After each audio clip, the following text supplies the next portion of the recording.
Here we go. We made it. We're back. It's Wednesday, 3 o'clock, guys. I'm not at the winery. So what happened was about a week ago, my crazy wife, she looks at me and goes, hey, I booked a trip. I'm like, oh, neat. Where are we going? She goes, we're going to Kiowa Island, South Carolina. I'm like, okay, get the map out, see where that is. Yo, Mary Wade, I see you. What's going on?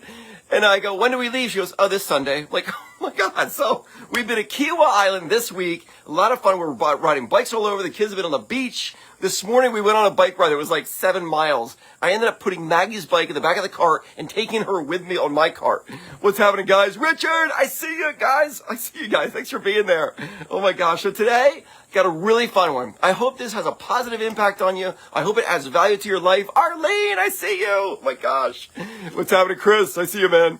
So this is all about building relationships, okay? I love the hearts. Thanks for that. I love that. It's all about building relationships. It's about building relationships with your loved ones, with your children. Thanks for the hearts. I love y'all. Oh my God.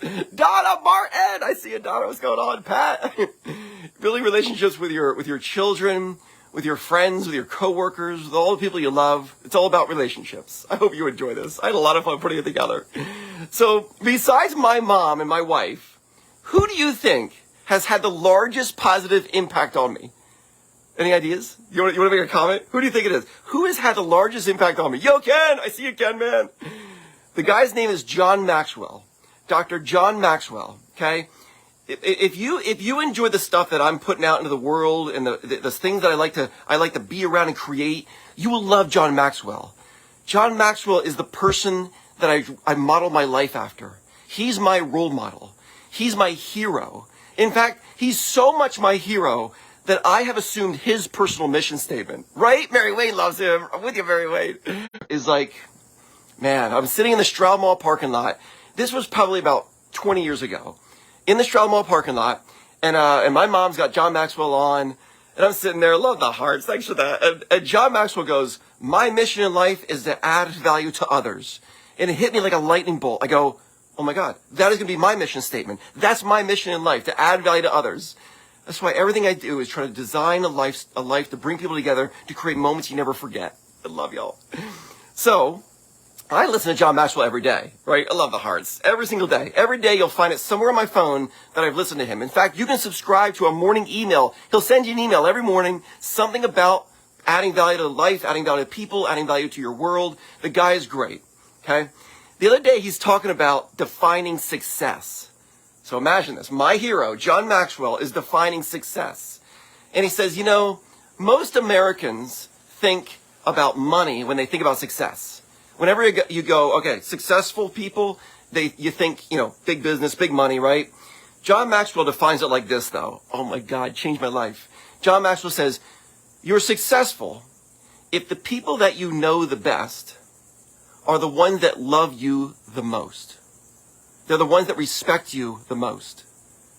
I love that. If you see my eyes jutting, it's because I'm using Mama's phone. I got some notes. That's why my eyes keep going that way. That is the best definition ever, right? I love that. Kim, I see you, Kim. You're an inspiration. Thanks for the compliments. Oh my God. I'm just a guy walking around trying to make my mom proud. That's all I'm doing. You know, this is such a simple definition of success. It's so simple, but it's so impactful. He's simply saying that the ones you love the most should be the ones you love the most. I love that. It makes it so easy, right?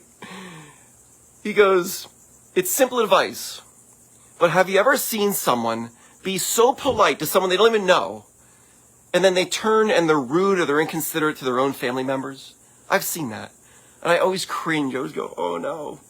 Love your wife more than someone you don't know. Love your children more than a stranger. Treat them better than the people you don't know, right? God, the people I'm closest with, guys, people like you all know me really well. You were here every Wednesday.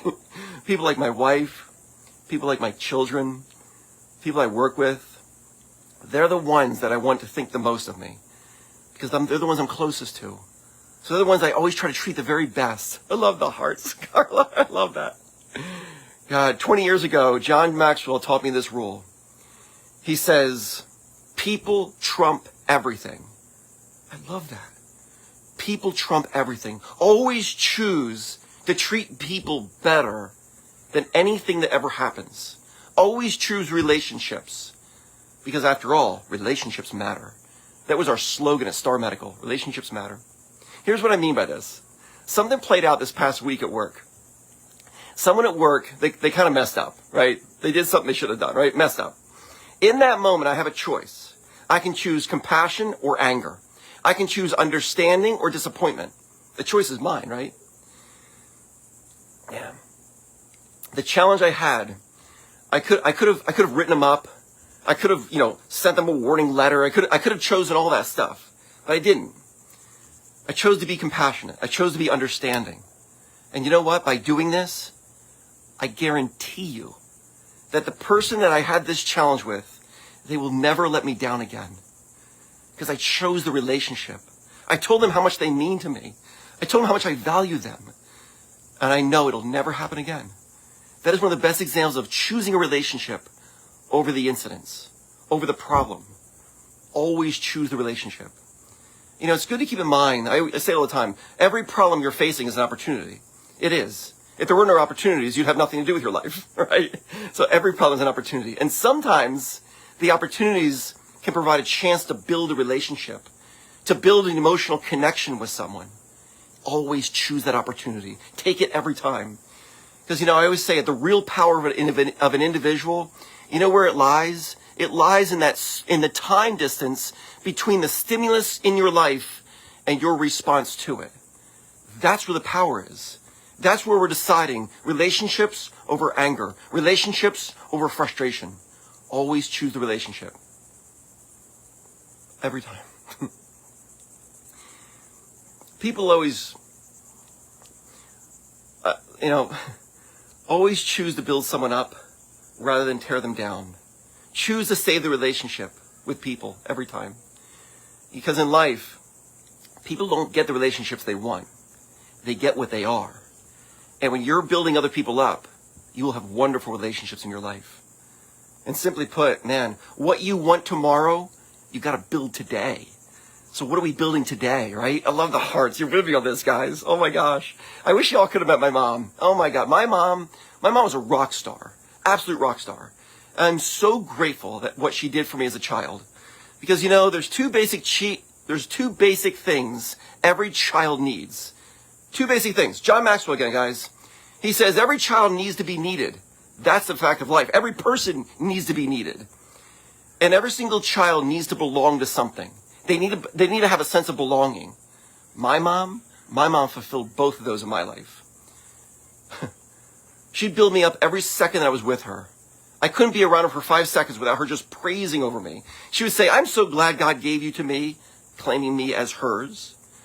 She goes, "I don't know what I would do without you in my life," making me needed to her, right? Need to be needed and a need to be wanted, a need to belong.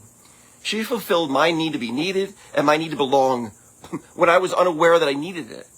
Something else. When parents fulfill the need to belong and the need to be needed with their children, guess what? They don't look somewhere else for it because it's fulfilled by their parents. This is a big key aspect of parenting. Here's the kicker though, guys. My mom did this for me, but no one did it for her. No one did it for her. My mom broke the chain. My mom altered history forever. It only takes one.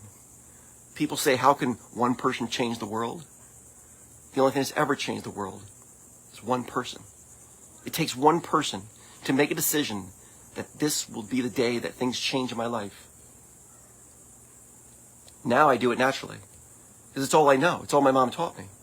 I do it with my children all the time. You've probably heard it. I do it with children I don't even know. I tell them I see seeds of greatness in you. If you can only see what I see. I love the hearts. You give me chills, guys. I couldn't stop being like this even if I wanted to. It's all I know.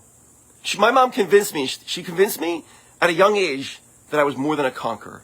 She would say, well, that's what God designed you to be. I obviously, it's my mom. I believe her. Because the way you view things is the way you'll do things. My mom knew that rule. The way you view things is the way you'll do things. So mom, dad,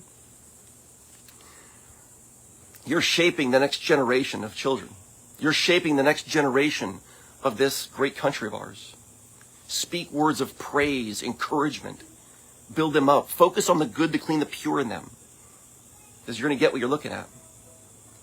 Children and people, everyone, they grow into the conversations that we have around them. Have great conversations. Tiff and I do it all the time. We're in the kitchen, we're talking about the kids. They're listening. They may be in another room, but they can hear us. We're saying, man, that Maggie of ours, she's so great, isn't she? That Joseph boy, he's so responsible, isn't he? They're listening. People grow into the conversations you have around them. Have great conversations. Children will grow into the conversations you have around them. Have great conversations. I always say, be careful what you're talking about, because your life is going there. I love y'all. My name is Randy, and I'll be home tomorrow. I love y'all. Thanks for making this possible, guys. I'm so grateful for y'all. I love the hearts. I love my crazy redhead. Fun stuff, right? Man, you know, Matthew's created this thing called To Enjoy Life. It's, oh, look at the hearts. Oh my God, guys, you're blowing me away. I love that. Michael, I love that. What's going on? Donna Martin, Michelle, I see you there. Amy. You know, Matthew has created this thing. He's been working day and night for months and months, guys. I haven't even seen the guy. He hasn't slept much. It's called To Enjoy Life. It's a platform that people go, Randy, you got to bottle your energy. Matthew figured out how to bottle the energy and put it at your fingertips any moment you want it. I love y'all. We're going to be releasing it soon. I'll see you soon, guys. Great stuff is coming. The best summer ever. Bye, y'all. I love you. See you guys.